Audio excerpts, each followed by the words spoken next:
मैं यहाँ पहली बात तो एक यथार्थवादी घटना आप लोगों को बहुत अच्छी तरह आप लोग सच्चाई का सामना करेंगे। और मैंने जो अनुभव अभी तक 30 वर्षों तक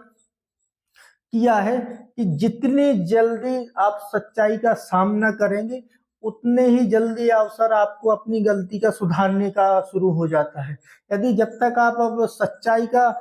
एक्सेप्ट नहीं करेंगे सच्चाई को, और जब तक आपकी संभावना नहीं होती है कि आप सुधारवादी प्रकृति आपके अंदर जो जागृत हुई, तो पहली बात तो आप सच्चाई ये है कि 210 बच्चे जो इंटरव्यू की कॉल होगी उसमें से केवल 70 बच्चे सिलेक्ट होना है।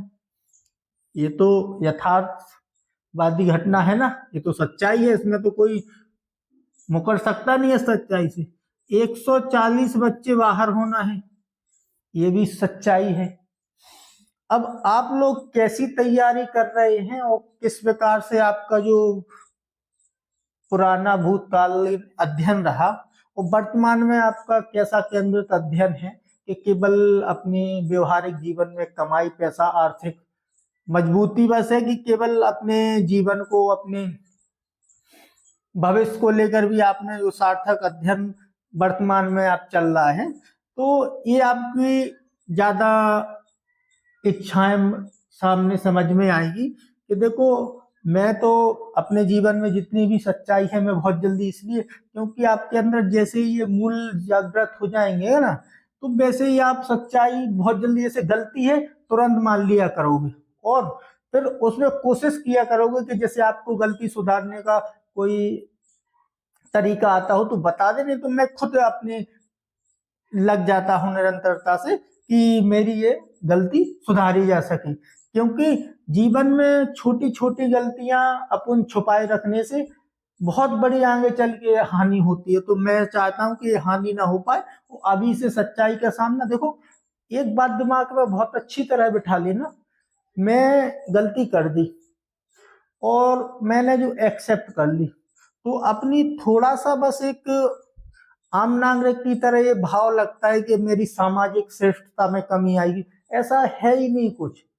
यदि आप जब गलती करते हैं और उसको मान्य कर लेते हैं ना, जो आत्म शांति और आत्म सुकून मिलता है उसको थोड़ा एक बार महसूस करके जरूर देखिएगा।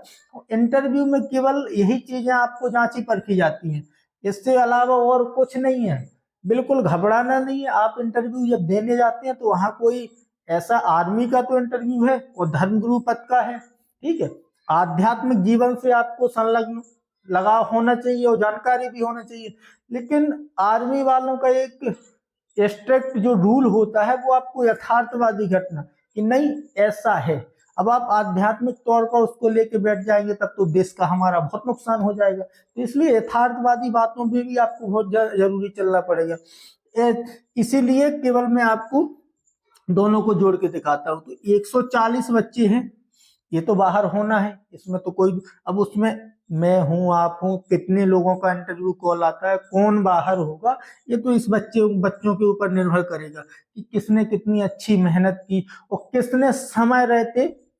अपने अंदर सुधार लाया, या समय रहते अपने जीवन में जो भी अपनी कमियां हैं उन कमियों को दूर करने में जुट गए। तो इसमें तो कोई अब किसी को शंका रह नहीं गई। अब आपको खुद तय करना है कि आपको 70 में आना है कि 140 में आना है। इसमें इस मेरी समझाने का पर्पस ये नहीं है कि मैं आपको भय पैदा कर रहा हूं, ठीक है। इसमें ना डरने वाली बात है ना भय वाली। देखो प्रतिस्पर्धात्मक का जमाना है और हम भारत देश के नागरिक हैं और हम नागरिकों के साथ हमें प्रतिस्पर्धा करने का बिल्कुल अधिकार है। तो 70 में आ जाएं, ये अपनी मेहनत तो अपनी प्रतिभा के ऊपर है और आप जितनी मेहनत कर लेंगे, क्योंकि इंटरव्यू जो RTJCO वाला इंटरव्यू होता है, मैंने 2-3 वर्षों से मैं इस एरिया में लगा हुआ था रिसर्च करने में कि क्या इंटरव्यू में इनकी क्या डिमांड रहती है और ये क्या महत्वाकांक्षा रखते हैं बच्चों से। तो मैंने सबसे ज्यादा पाया कि आध्यात्मिक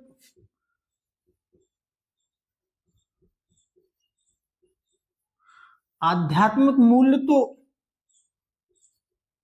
विकसित रहते हैं विद्यार्थियों में, लेकिन जो भौतिकवादी मूल, क्योंकि वर्तमान के आधुनिक मॉडर्न जमाने में भौतिकवादी मूल्यों को भी आपको साथ में लेकर चलना पड़ेगा, जब आप सकारात्मक और नकारात्मक का अंतर कर पाएंगे। यदि आप आध्यात्मिक में ही रहेंगे तो फिर आपको असली जो जमीनी ये सच्चाई होती है आम जीवन में, वो कुछ अलग हो जाती है। यदि ये दोनों मूल आपके अंदर विकसित नहीं है तो मेरे हिसाब से तो आपको बहुत समस्या होने वाली है। और जीवन में तो समस्या होगी, ठीक है, लेकिन इंटरव्यू में भी आप, जो मैंने आपको बताया था कि संतुलित उत्तर देना पड़ता है, तो ये संतुलन यहीं से पैदा होगा, इन मूल्यों से। तो मेरे अंदाज से आप लोग समझ ही गए होंगे कि ये तो सच्चाई सभी के सामने हो, जहां तक हो जाए तो सभी बच्चे इसको कबूल भी कर लेंगे कि नहीं, ये सच है कि 140 बच्चे बाहर होंगे ही होंगे। ठीक है, अब मैं आपको बता दूं कि आपके अंदर क्या वो खूबियां और होनी चाहिए जो लगे इंटरव्यू वालों को कि नहीं, बच्चे ने सार्थक अनुभव अभी तक प्राप्त किया है। तो पहली वाली जो आप उत्तर प्रस्तुत करेंगे, ठीक है, आप जो उत्तर प्रस्तुत करेंगे उसमें आप सबसे पहले आपके अंदर एक गुण होना चाहिए, आत्मनियंत्रण।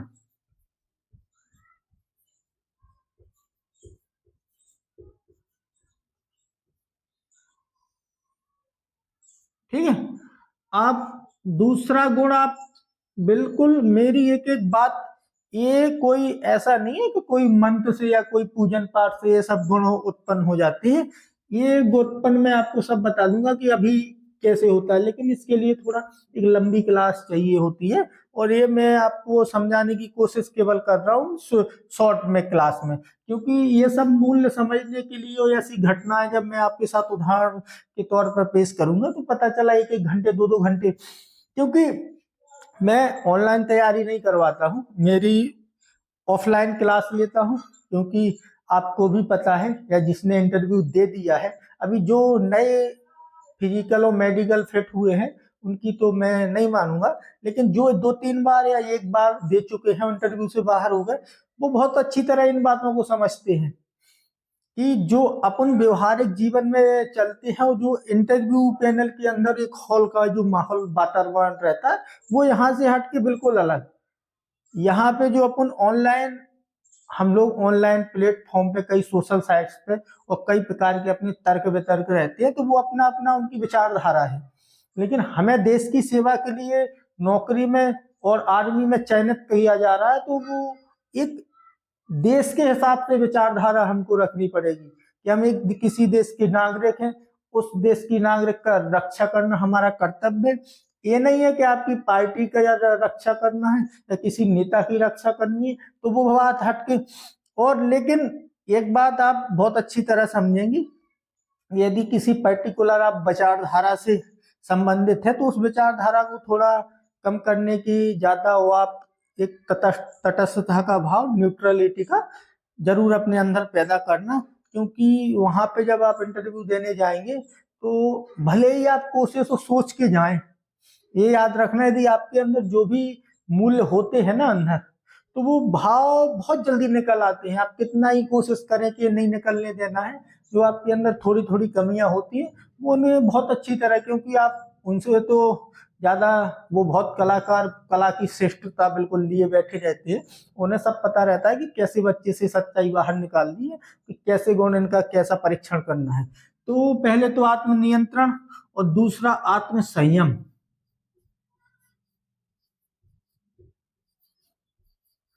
ठीक है,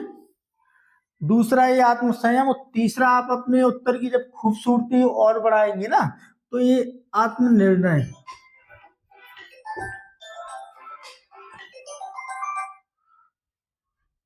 आत्मनिर्णय,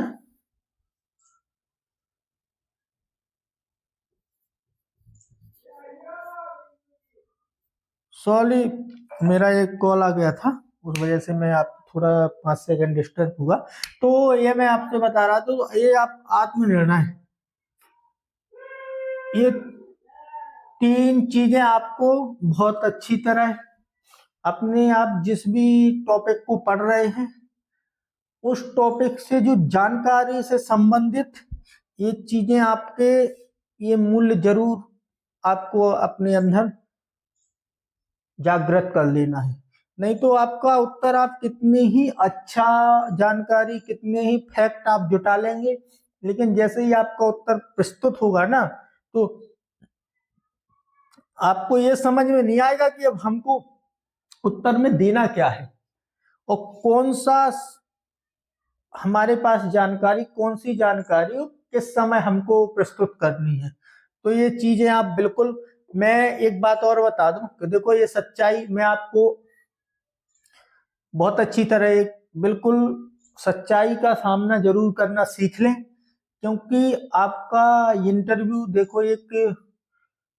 आडंबरपूर्ण माहौल में आप दे नहीं सकते हैं, ना आप सोचे कि मैं बनावट कोई तैयार आप शरीर की बनावट कर लें और कुछ शब्दों की बनावट करके वहां बेवकूफ बना लें। तो मुझे ये भी लगता है कि एक ही सब अपने आप को आप चाहे जितना बेवकूफ बना लें,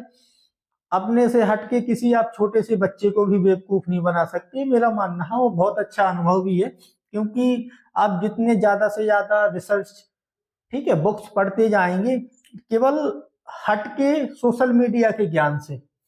मेरा मानना है ठीक कुछ जानकारी अर्जित तो होती है सोशल मीडिया से, क्या कैसा देश में चल रहा है, क्या कैसी स्थिति, लेकिन जो तर्क किए जाते हैं ना वो हमारी समझ से बहुत खतरनाक है। वर्तमान समय में वो जो आगे वाली पीढ़ी अभी चल रही है जो किशोरावस्था में 12 से 16-18 साल तक, वो युवा अवस्था में कितनी खतरनाक तौर पर निकल के आएगी वो अब अंदाजा लगाना बड़ा मुश्किल है। ये जानकारी आप बिल्कुल अपने पास एकत्रित रखिएगा कि हमको किन किन सामग्री की जरूरत है और क्या क्या मूल हमको अपने अंदर स्थापित करने हैं। तो ये सारी चीजें जरूर आप याद रखिएगा और बिल्कुल डरना नहीं है ना, बिल्कुल भय खाना है। आपको मैं बता दूं, कोई पहले तो ये बात अपने अंदर जरूर सोच लेना है, बिठा लेना है कि आप इंटरव्यू देने जा रहे हैं और आप एक अच्छे सुरक्षित देश में हैं, ठीक है, यहाँ कोई आपको कोई परेशानी नहीं होगी। लेकिन आप अपने अंदर इतना भय बिल्कुल ना मत करिएगा कि आप यदि आप इंटरव्यू देने गए हो आपसे कोई प्रश्न का जवाब नहीं बनता है तो वहाँ पे टैंक लेके बैठे हैं और जैसे ही नहीं बना तो आपको एक सीधा गोला दागने के लिए आदेश पारित करवा देंगे, उड़ा देंगे। तो ये डर बिल्कुल अपने अंदर नहीं पैदा करना है, ठीक है। मान लो नहीं बनता है तो ऐसे बहुत सारे लोग होते हैं जिससे नहीं बनता है, और ठीक है बन जाता है तो वो और अच्छी बात है, क्योंकि हमने कोशिश की, मेहनत की ना। जब तो आपसे बनता है और बिना मेहनत किए आप थोड़ी ना आपसे बनेगा। पहली बात बिल्कुल आप दिमाग में बैठा लीजिए कि हमारा इंटरव्यू है, इंटरव्यू हम देने जा रहे हैं, हमने जितना हो सका वो अच्छा किया है अपना अध्ययन, और जितना भी हम अच्छा कर सकेंगे वहाँ पे इंटरव्यू देने में वो देंगे। बाकी तो और कोई शंका वाली और डर का कोई माहौल की कोई बात ही नहीं है। आप जैसे यहाँ से जो लोग टीचर या कोई भी आपको एक डर पैदा करता है, ये कोई बात ही नहीं होती इंटरव्यू के अंदर। आप जैसे ही इंटरव्यू के अंदर हॉल में प्रवेश करेंगे ना तो आपके साथ इतना अच्छा बर्ताव किया जाएगा कि आपको लगे नहीं, क्योंकि इंटरव्यू पैनल वालों का ये खास तौर पे अनुभव, आप भले ही रिजेक्ट हो गए हैं, इंटरव्यू में सिलेक्ट नहीं हुए हैं, ठीक है, लेकिन वो आपको कभी एहसास नहीं होने देंगे कि आप बाहर हैं परीक्षा से। नहीं तो ऐसा अवसाद तो फिर बच्चे झेल ही नहीं पाएंगे। तो ये बिल्कुल जरूर अपने माइंड में सेट रखिएगा कि वहां पे आप ना कोई अनुभव, ना कोई ऐसी डर का माहौल होगा, ना भय का। आप जितना भी अच्छा अपने नॉलेज का वहां पे प्रसारण कर पाए वो बहुत उसी मायने रखता है कि आपका चयन होगा नहीं होगा वहां। लेकिन जितने भी आपसे व्यवहार में पेश आएंगे पैनलिस्ट, उनका बहुत लंबा अनुभव रहता है सारे इन विषयों में, और असली जो जमीनी स्तर का नॉलेज वही इंटरव्यू में बिठाए जाते हैं। तो बिल्कुल डर वाली भय वाली बात ही नहीं है, तो बिल्कुल डरिएगा मत। और मैं एक एक क्लास में ऐसे अभी थोड़ा आगे बढ़ते हुए मैंने निर्णय किया कि 3 क्लास नहीं, अब मैं लगभग 10 से 15 क्लास में जो मैं आपको बहुत अच्छी तरह समझा पाऊँ इतनी लूँगा। तो डेली अब मेरी एक क्लास परमानेंटली, मुझे अब कोई बीच बीच में ऐसी आ जाती हैं समस्याएं जिसकी वजह से मुझे रोकनी पड़ती है क्लास। तो अब ऐसी आप कोई भी समस्या मत समझें, अब मैं परमानेंट क्लास लूँगा। ठीक है, धन्यवाद।